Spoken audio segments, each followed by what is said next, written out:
this. But there is reliability, which is just getting the same thing being in the same area, versus validity, which is measuring the construct that you're trying to measure. So think of this red dot as maybe a variable. Let's say you're trying to measure strength, as we did earlier. If you're trying to measure strength and like a person's lifting 100 pounds, right? This could be like 120. This could be like 80, right? And you're kind of around the area measuring this construct, but it's not as consistent. Whereas let's say the person's lifting 100 and they constantly come up as lifting like 115, it's constant, but it's always going to be off, right? So that would be the way I would differentiate between reliability and validity. So there are different types of validity. I like to think construct validity is the best. That's this meme, but sometimes other people think that other kinds of validity are just as valid. So the first kind of validity is face validity, and this is the simplest type of validity. You just look at something and you say, that looks valid, and that's about it. Because you're like that first example that I gave, where it was like, we're going to measure strength, and to do this, we're going to measure whether somebody can lift more than 150 pounds or bench more than 100 pounds, stuff like that. It seems reliable enough to me. There's no specific measurement behind it, but it just looks valid. And so that's a type of validity you can use. Face validity is just, it looks right.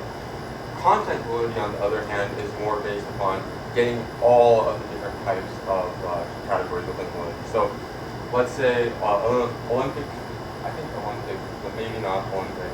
There's a certain type of weightlifting where it's just benching, deadlifting, and squatting, right? And so if I wanted to measure strength for that specific competition, I wouldn't just measure squatting. I would have to measure squatting, benching, and deadlifting. So content validity is kind of like encompassing all the different parts of the construct relevant. Criterion validity, there's two types of criterion validity. There's concurrent and there's predictive criterion validity.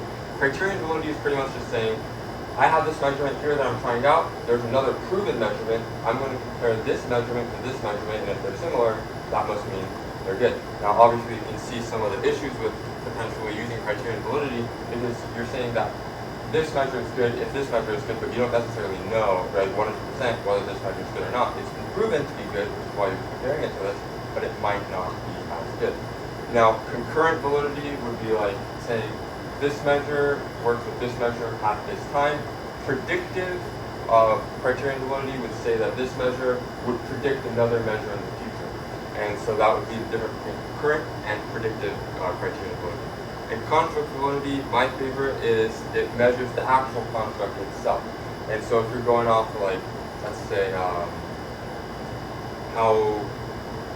we'll go back to the strength example because that's in my mind. So if I were to try to measure strength, I would look at the literature behind what is strength. So I would look at all the articles, the peer-reviewed articles talking about what strength is, what strength isn't, and I would maybe look at 3 different papers, and I'd be like, that's what the common definition of strength is, and then I'll look at construct validity to see if it actually measures that strength as it's talking about. So how close to the actual construct. And I guess real quick, I would want to go to what construct is. So like construct is the thing that you're trying to measure, the variable you're trying to measure. So like strength would be a construct, right? If I were trying to measure intelligence, that would be a construct. So construct is pretty much just like the variable that you're trying to measure. And so when you see construct validity, it's ultimately what are you trying to measure? What is the construct? What is the variable that you are trying to measure? Okay. So some examples. Now reliability is that other half. This is what we were about to talk about last time, and this is what I'll go for a little bit more in depth this time. So this refers to the reproducibility of a measurement. So remember, going back to this. So reliable, not valid. So what we were talking about this time was how close can we get to this red dot. This is just as valid as this. We're around the red dot. We're around the red dot. Reliability is specifically looking at around like how often can we get to like that same area. It could be near the red dot. It could be here. It could be over here. But if we're like in the same area, that's reliability. And so we go here. So this refers to the reproducibility of a measurement. And so internal reliability specifically refers to like each item on a subscale, and this is called the Cronenbox alpha.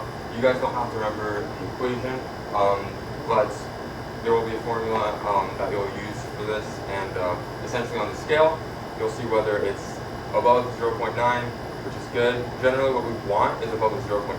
That's the cutoff. I don't know if you guys have, if you guys know what an alpha level is, but that's what we compare to your p-value. That's for statistical significance. For that, we want 0.05 or below. But for this, we want a 0.7 or above, and that's considered acceptable. So when we go back to our example of one of the things that I did, so mini IP, for example,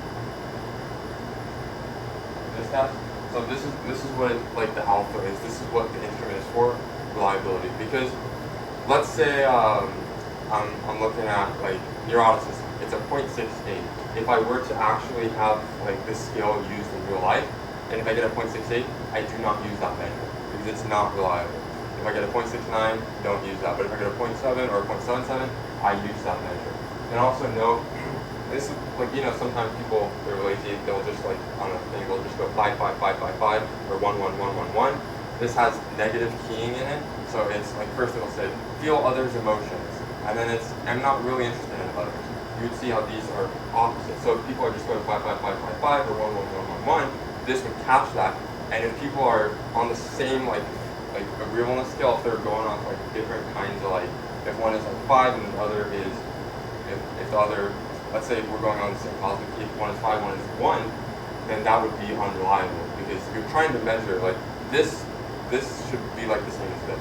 Feel others' emotions, sympathize with others' feelings. But if they're really far off, that means you're not measuring it accurately, and your Cronbach's alpha score right here, your coefficient here would decrease, and you can't use that because that's reliable.